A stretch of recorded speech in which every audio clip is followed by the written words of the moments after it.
Again, if you fall asleep right after this, I want you to know this. The combination of all four of those equity asset classes, 25% each, almost 2% a year better return.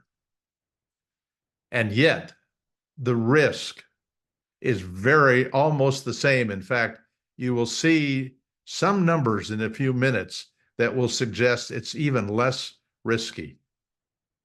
But we're not worried about 1 year at a time. We're worried about 30 or 40 or 20 years at a time. So here you have more numbers. But instead of looking at, and there's a reason why I'm going out 40 years. The 11, the 13.4 for large cap value, the 13.7 for small cap blend, the 16.1 for small cap value. Those were the average 40 years since 1928. But what I like is I like the best and the worst, because that kind of suggests where I'm likely going to be for the rest of my life. Now, my life, by the way, I'm 80. I'm not thinking 40 years. But there are a lot of you here today that are thinking 40 or even more. In fact, there are many of you who may retire, let's say at age 40, and they're going to possibly live off of that money for 60 years. But look at this. The best for the S&P 40-year period, 12.5. The worst, 8.9. No negatives. Oh, yeah, you went through lots of negatives to get there. But over a very long period of time, the market has paid a huge return. And you can see the range between all of these, 15.6 to 8.8 with large cap value, small cap value, 19 down to 11.6. I know the 40-year period I'd like you to have. You do too. And by the way, in my lifetime, the S&P 500 from 1975 to 1999 compounded at 17.2%. There are periods that are just amazing. So that first section is really about making sure that I have done all that I can in a few minutes to convince you that for the long term you need, even if you're in retirement, equities as part of your portfolio. You'll see more on that when we get into distributions. But now I want to focus on a tongue-in-cheek title that I used in 1995. I told people about an ultimate buy and hold portfolio, the best you could possibly be. Well, certainly, since I know I don't know the future, I cannot hope to tell you what the best is going to be. But what I did do, I took information from academics. There's not anything that I do that doesn't come from somebody else's work. I am just a teacher. By the way, I love being just a teacher. It's actually a lot more fun than being an investment advisor. Number one, you can get to a lot more people. And number two, nobody ever yells at you. But as your teacher, let me tell you what's here. This is simply a discussion about 12 different equity asset classes. The S&P 500, large cap value, small cap blend, small cap value, all U.S., U.S. REITs, international large cap blend, international large cap value, international small cap blend, international small cap value, and emerging markets. 10 equity asset classes that have a long-term premium for the risk that you take, that according to the academic community are based on all the past evidence likely to serve you well in the future. Some of this evidence actually goes back hundreds of years. Some of it goes back to 1928. Some goes back to 1970. The point I was making in 1995 when I talked about the ultimate buy and hold portfolio was that I believed that putting 10% each in each of these 10 would give you an amazing amount of diversification and would give you a return more than likely better than the S&P 500. Why? Because all of the other 9, other than the S&P 500, in fact, have historically made either a little bit more or a lot more than the S&P 500. And the interesting thing is, when you put them together as a group, and I'm not asking you to do this with 10, I will show you how to do this with 2 before I'm out of here today, but that if you split this amongst the 10, here are the implications, and I'm going to do this quickly. If you had a 100% portfolio that was all S&P 500 right there, you would have for a $100,000 investment ended with $23.8 million, $23.9 million.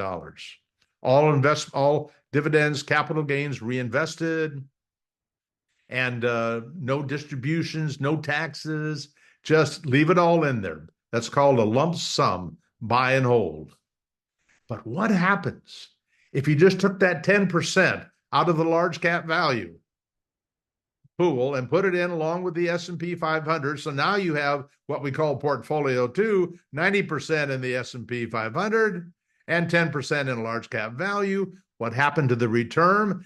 A monster move. It went from 10.7 to 10.8. And it had virtually the same standard deviation.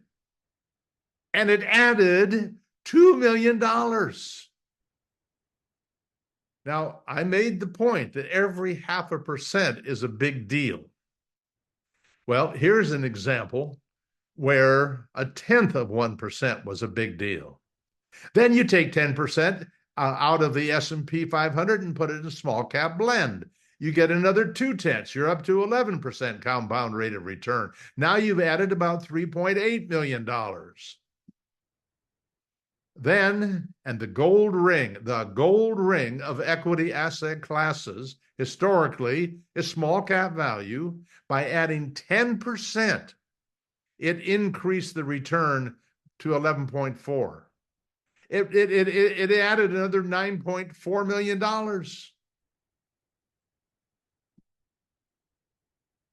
I mean, if there's one thing that'll come out of today's work, I hope, is whatever else you believe in. If you believe in having all your money, J.L. Collins has convinced you to be all in total market index. I am hoping I will convince you to take 10 or 20 or 30%, no more, but at least 10 or 20 or 30% small cap value and adding it to your portfolio. Then we add the REITs, very little additional. You add another, what is it, $400,000. And then in one fell swoop, we add 4 different international. They're international funds, the large cap blend and the large cap value and the small cap blend and the small cap value. But all of those are internationals. And your return goes up another 0.4. So basically, each one of those added 0.1%. And finally, the last 10% goes into emerging markets. And now you have gone from 10.7% back here to 12.1. Will the future look like the past? Nobody knows. Is it possibly the S&P 500 will beat all of these other equity asset classes? It is possible, but it is very unlikely because it is a much higher quality investment asset class. And by the way, this whole study is based on annual rebalancing. If you had rebalanced monthly and gone back into your 10%, original 10% positions, instead of 12.1, it would be 11.9. But what will have happened is you will have lowered the risk because you will have more quickly taken money out of the more risky asset classes. So you're spending more time in the higher quality asset classes Lower risk, lower return. I mean, we go over that and over that throughout this presentation. Lower risk, lower return most of the time. Now, we found that when we privately managed money using the 10 different asset classes, nobody ever complained about how complex it was. But then when my work was about teaching, we figured we needed to make it simpler, but we still want to come close to the same kind of returns.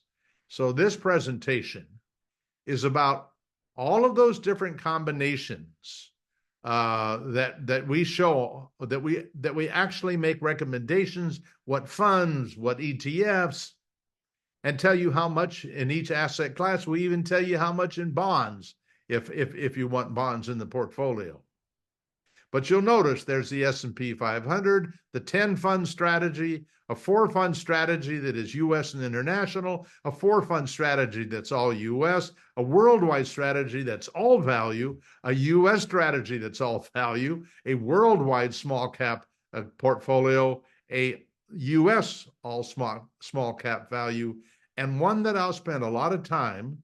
I'll be comparing the 2 fund strategy with the S&P 500, because it is interesting how much alike they are as a pair, and the S&P 500 in terms of risk, but wait until you see the difference in terms of return. Darrell Balls is one of my heroes in life. Another one is Chris Pedersen. Chris Pedersen is our director of research. He is the one who developed our best-in-class ETF recommendations and a strategy called 2 Funds for Life that I'll touch on here today. He has done marvelous work, and he's a hero not only for his work, but all of his time is volunteer time. He spends hundreds of hours a year in doing the work to give the folks who follow our work what they need, and that is numbers, evidence. The other hero in that end is our director of analytics, Darrell Balls. Darrell Balls is also 100%, as I am as well, volunteer. None of us make a penny off of this effort to help others. What I love about Darrell Balls' work as the director of analytics, I'll ask Darrell for a table, and I never know exactly how it's going to come back, how he is going to take the numbers I've asked for and help me educate me and help me educate others in a way that it will leave, I hope, a lasting impression. And here is one great example. I went to Darrell and I said, Darrell, we know what the returns are on all these different asset classes, those 10 asset classes, and we have all these different ways to put them together. What I would like to do is to give people a way to compare those returns. So as they consider the implications of a 2-fund strategy with half in US and half US S&P 500 and half in small cap value versus the S&P 500, how could they look at these and all of the other strategies that we show people? How could we show them information that will make them really knowledgeable, giving them the best shot at being able to stay the course when the going gets rough? Here's what he came back with. I didn't ask for anything like this. He came back first, for those people who just want to know the bottom line, what would have happened to a $10,000 investment. So it went from 2.4 million in the S&P 500 to 5.5 million for the 2-fund strategy. If you put all your money in a US 4-fund strategy, it would be about 4.9 million. If you did all value, big, small, US, international, a slice of emerging markets, it would have been about 6 million. If you did US all value, large and small, 7.4 million. So if all you cared about is the bottom line and not the trip, then there it is. But then there's the part that makes us feel good. It turns out to be the blue box, makes us feel good. Well, excuse me, hold off.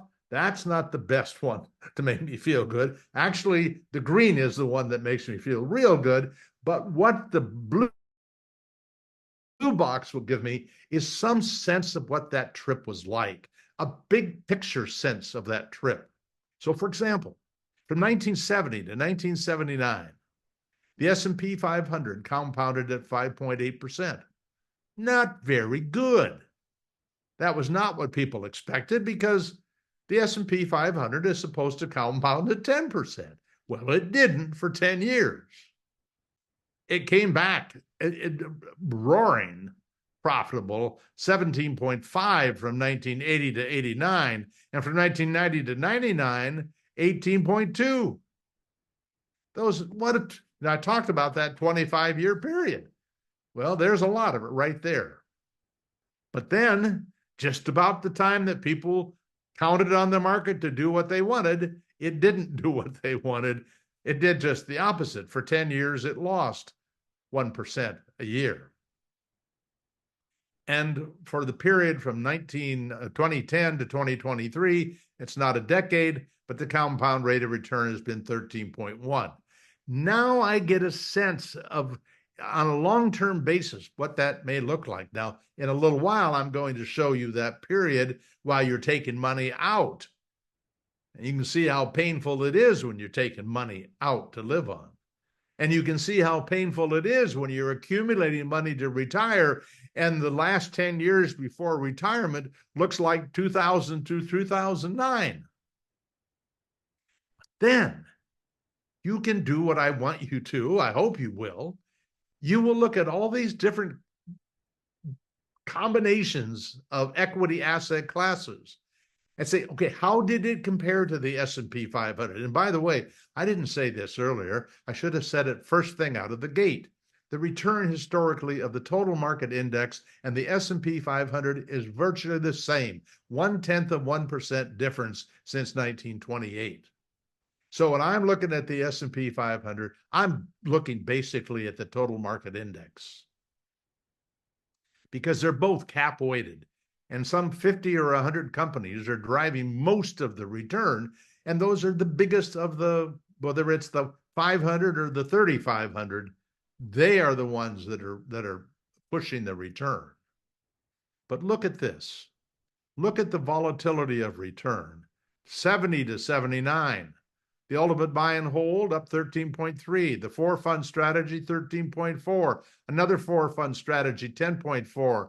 The all value 14.4, 13, 17.2 for the all small cap value, 13.9 for US only, and for the 2-fund strategy S&P 500 10.1. What I'm saying is, and what the academics tell us, is that at the end of the day, the big deal in terms of diversification is not 500 companies in one fund. That is not. They say that diversifying amongst different equity asset classes is almost more important than having 500 companies, because you could have 300 companies and probably do about the same.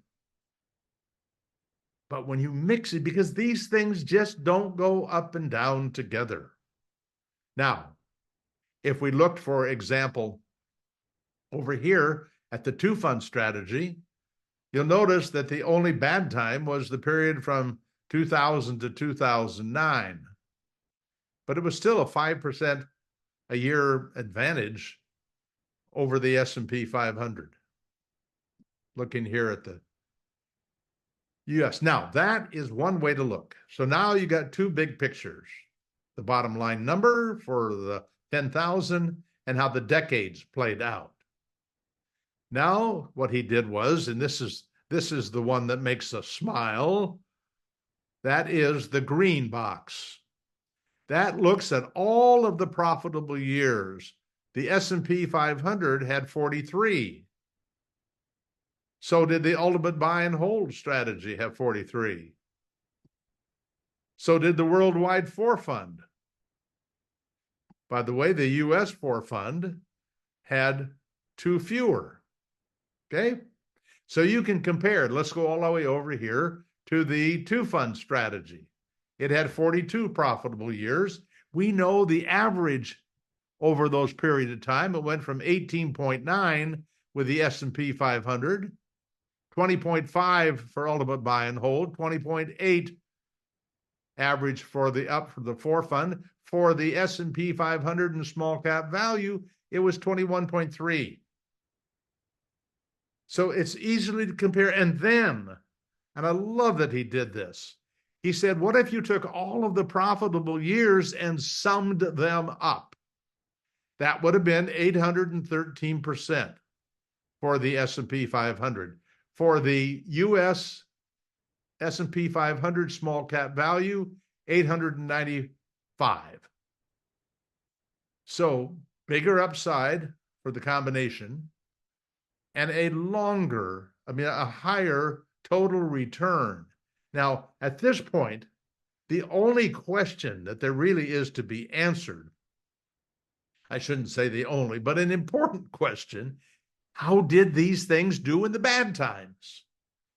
Because if you could make more money in the good times in one combination versus the S&P 500, and there are lots of combinations to pick from, then how did you feel about the negative times? And Darrell did it again. He made a box that's only for the negative times, and that is the number of down years, the average down year loss, and the sum of down year losses. So I can look at the S&P 500, and I can see that its worst year was 2008. That loss was 37%. The sum of all of the down years was 159%. The average down loss was 14.5. I zip across here to the 2 fund strategy. There was one more losing year. The average loss was 11.8, not 14.5.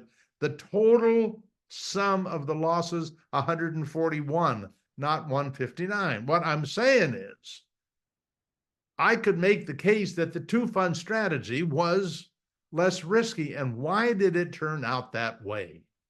Because not only does the S&P 500 make more over a long period of time because it's more risky, but secondly, it doesn't go up and down at the same time. There are years, there is one year that in fact, I'll show you 19, because here's all the years. Here's 1977 for the S&P 500, a negative 7.2. Here's that same year, the 2 fund strategy was up 6.6. So it doesn't go up and down. And there are years like here's one right here. 2 fund strategy down 0.4 for that year. The 2 fund strategy, the S&P was up 5.2. So you are putting together 2 asset classes that don't go up and down together. Now, I've shown you a bunch of different portfolios and how you might use them or consider them.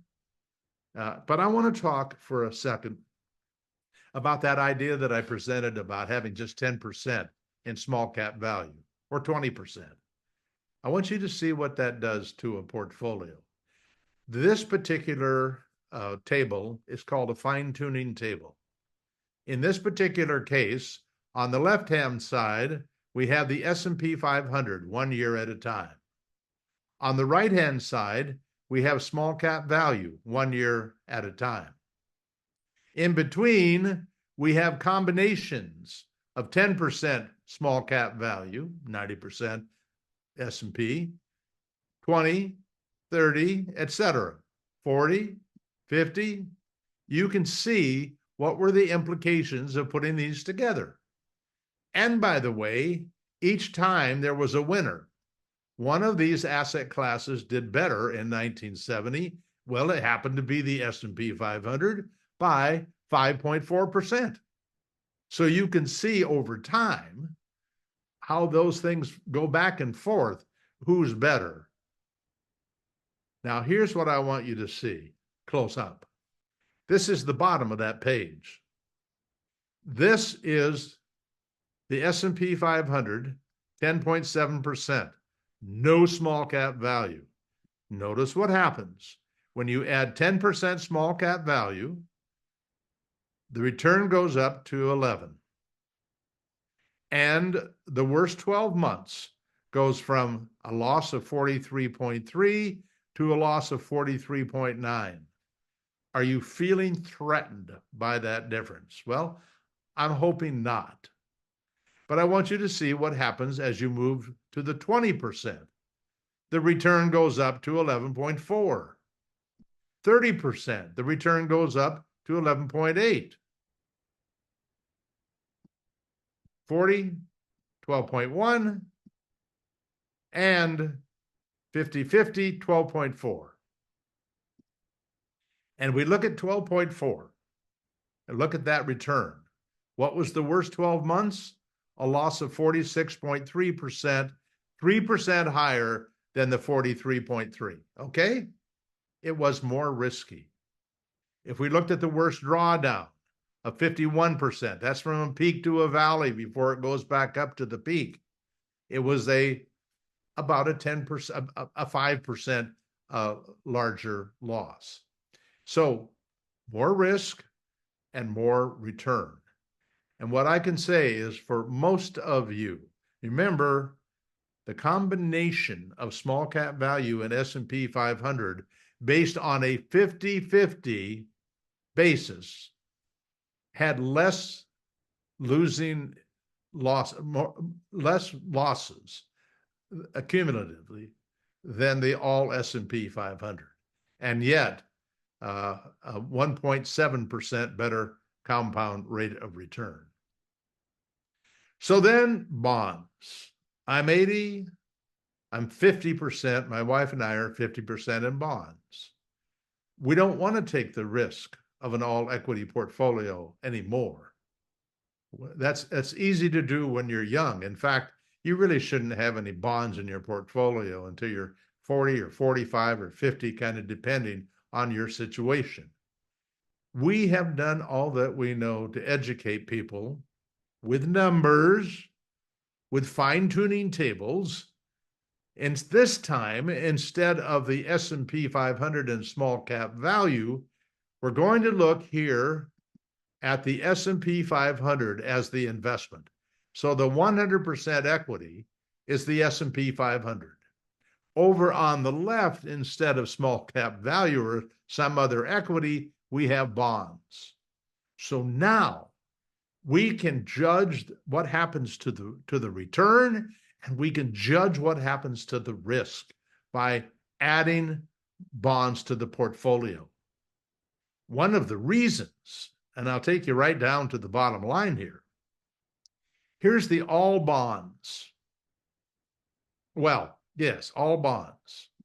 Notice the difference in return from all bonds to a 10% equity, 90% bonds, was an additional 0.4%. Goes to 6.7 to 7.2. Bonds are going to, in essence, for every 0.5%, every 10% bonds will take about 0.5% off the return. Here's 50-50 stocks and bonds. 9% return. If you add more bonds, it goes down to 8.6. You lose 0.4%. If you go down to 30% in equities, 70% in bonds, the return goes down to 8.1. You keep adding bonds and you are almost guaranteed to keep losing or making less money. That's the way it's supposed to work. Because why are my wife and I 50-50 stocks and bonds and we're not S&P 500? We have the ultimate buy and hold, all 10 of those portfolio equity asset classes. But here's what it's about. The 50-50 has risk exposure. The worst 12-month period, not calendar year, but 12 consecutive months, was a loss of 23.2. That's as much as we want to lose of our portfolio. And in fact, there was a 5-year period that combination would have led to a 1% a year loss. Okay. And by the way, if you're taking out 4% a year, it's probably a 5% loss of capital.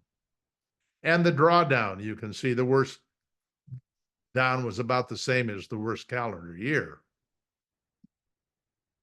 So each one of us, by design or by default, are going to set ourselves up to expose ourselves to a certain amount of downside risk for which we'll hopefully get a certain amount of upside potential return. This happens to be from 1970 through 2023. It exposes us to the huge bear market of the 70s, 2000, 2002, 2007 through 2009. And so it gives us 3 really good views of the downside. Now, we have tables for every one of our portfolios. This happens to be that 2-fund strategy. And with that 2-fund strategy, you can see here the all equity. By the way, the S&P 500 is right here on the far right. That's a benchmark so that you can easily see year by year how that 100% 2-fund strategy did. But now we're going to combine it with bonds. And we're going to have that same bottom line information, but notice this. Notice that as you add 10% of this 2-fund strategy instead of the S&P 500, the return goes up 0.7%. And then as you add another 10%, it goes up another 0.7%. And then 0.6%. And then 0.6%.